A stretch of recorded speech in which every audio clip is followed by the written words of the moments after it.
नमस्कार। भारतीय जनता पार्टी ने हाल ही के वर्षों में एक नई परंपरा स्थापित की है। वो है अपेक्षाकृत नए और कम चर्चित नेताओं को मुख्यमंत्री पद सौंपकर राजनीतिक विश्लेषकों को चौंका देना। दिल्ली के मुख्यमंत्री के रूप में रेखा गुप्ता की नियुक्ति इस रणनीति का एक नवीनतम उदाहरण है। यह रणनीति पिछले 11 वर्षों में कई राज्यों में अपनाई गई, जहां पुराने और अनुभवी नेताओं के बजाय नए चेहरों को मुख्यमंत्री बनाया गया। 2014 के लोकसभा चुनाव में भारतीय जनता पार्टी को प्रचंड जीत मिली। उसके बाद नरेंद्र मोदी प्रधानमंत्री बने और अमित शाह पार्टी के राष्ट्रीय अध्यक्ष। इसके बाद से बीजेपी के नेतृत्व में एक नया युग का आरंभ हो गया। 2014 के विधानसभा चुनावों में हरियाणा और महाराष्ट्र में भारतीय जनता पार्टी को स्पष्ट बहुमत मिला, लेकिन पार्टी ने अनुभवी नेताओं को दरकिनार करते हुए हरियाणा में मनोहर लाल खट्टर और महाराष्ट्र में देवेंद्र फडणवीस को मुख्यमंत्री बनाकर एक नई परंपरा की नींव रख दी।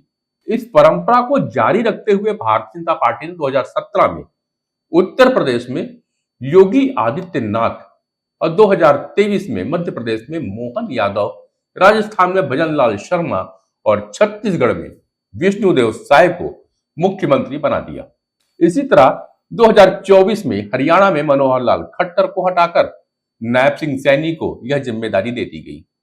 बीजेपी की इस रणनीति के पीछे की वजह जो मुझे समझ में आती है, उनमें प्रथम है नरेंद्र मोदी की नेतृत्व क्षमता को किसी से चुनौती न मिले। ज्ञात होगा कि 2014 से पहले भारतीय जनता पार्टी के भीतर प्रधानमंत्री पद के कई दावेदार थे, जिनमें नरेंद्र मोदी, शिवराज सिंह चौहान, वसुंधरा राजे और डॉक्टर रमन सिंह भी शामिल थे। लेकिन प्रधानमंत्री बनने के बाद मोदी ने पार्टी के भीतर अपनी स्थिति इतनी मजबूत कर ली कि अब कोई दूसरा नेता उनके समकक्ष दिखाई नहीं पड़ता।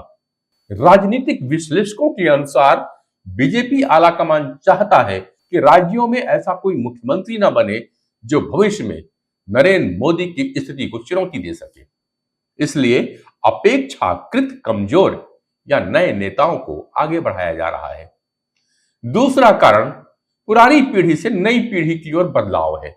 2014 के बाद भारतीय जनता पार्टी ने उन राज्यों में भी नेतृत्व परिवर्तन किया जहां पहले से पार्टी सत्ता में थी।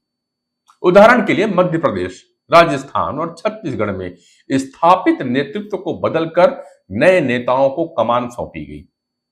पार्टी ने जनरेशन शिफ्ट करते हुए शिवराज सिंह चौहान, वसुंधरा राजे और डॉक्टर रमन सिंह जैसे दिग्गज नेताओं की जगह नए चेहरे उतार दिए। तीसरा कारण जो मुझे समझ में आया वो था जाति समीकरण को साधने की कवायद रही है। बीजेपी की पारंपरिक वोट बैंक माने जाने वाली सवर्ण और बनिया जातियों के अलावा ओबीसी, एससी और एसटी वोट बैंक पर भी भारतीय जनता पार्टी की गहरी नजर रही है। 2009 में बीजेपी को ओबीसी वोट 18.6% मिले थे, जो 2014 में बढ़कर 37.6% और 2019 में 44% हो गए। इसी तरह 2019 में पार्टी को एससी एसटी के 16.7 वोट मिले, जो 2024 में बढ़कर 20.8% हो गए। इस बढ़ते समर्थन के मद्देनजर बीजेपी ने राज्यों में नए मुख्यमंत्री चुनते समय जातीय संतुलन को भी ध्यान में रखा। चौथा कारण के तहत बीजेपी अपने कार्यकर्ताओं को संदेश देना चाहती है कि पार्टी में हर कार्यकर्ता महत्वपूर्ण है और कोई भी मुख्यमंत्री बन सकता है। वैसे यह रणनीति कांग्रेस के इंदिरा गांधी युग से भी मिलती जुलती है। सबको याद होगा जब इंदिरा गांधी ने कैसे अपने समकक्षी नेताओं को किनारे लगा दिया था। इसी तरह सवाल उठाया जा रहा है कि क्या भारतीय जनता पार्टी को इस रणनीति से नुकसान हो सकता है जैसा कि कांग्रेस को हुआ। तो फिलहाल बीजेपी की रणनीति अभी तो कारगर साबित होती दिखाई दे रही है, लेकिन लंबे समय में इसके नकारात्मक प्रभाव होंगे, इसको नकारा नहीं जा सकता।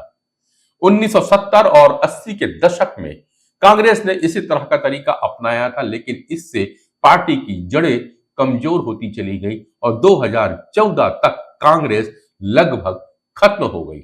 वरिष्ठ पत्रकारों का मानना है कि बीजेपी का भी यही हश्र हो सकता है आने वाले भविष्य में, लेकिन पार्टी की जड़ें आरएसएस के कारण अभी काफी मजबूत है। बीजेपी की यह रणनीति दोहरे पहलुओं को भी उजागर करती है। एक ओर यह पार्टी की नई ऊर्जा और ताजगी को प्रदान करती है, जिससे युवा वर्ग और नए मतदाताओं का आकर्षण बढ़ता है, तो वहीं दूसरी ओर इसे लेटेस्ट घटनाओं के प्रकाश में भी देखा जाए तो बीजेपी का मतलब मोदी की ही छाया में डूबा हुआ प्रतीत होता है। जैसे जैसे पार्टी के नेतृत्व में निरंतर बदलाव आते रहते हैं, यह सवाल उठता है कि क्या यह केंद्रीकरण दीर्घकालिक रूप से बीजेपी के लिए हानिकारक सिद्ध हो सकता है। इंदिरा गांधी के दौर में तानाशाही वाली सरकार के परिणाम स्वरूप आए प्रतिकूल परिणामों का उदाहरण देते हुए विशेषज्ञों ने चेतावनी दी है कि बीजेपी भी इसी दिशा में जाते हुए एक जोखिम उठाने की कोशिश कर रही है। बीजेपी द्वारा नई पीढ़ी के नेताओं को मुख्यमंत्रित्व देने की रणनीति का मुख्य उद्देश्य पार्टी के भीतर एक नया चेहरा, एक राजनीतिक जनसंपर्क और जातीय संतुलन स्थापित करना हो सकता है। फिलहाल बीजेपी का मतलब तो केवल नरेंद्र मोदी ही है, लेकिन भविष्य में जब मोदी नेतृत्व से हट जाएंगे तो पार्टी की स्थिति क्या होगी, यह देखने वाली बात होगी। आपके विचार मुझे कमेंट्स पे लिख भेजिएगा। वीडियो पसंद आया हो शेयर जरूर करिएगा। मिलूंगा किसी नए विषय के साथ अगले अंक में। तब तक के लिए नमस्कार।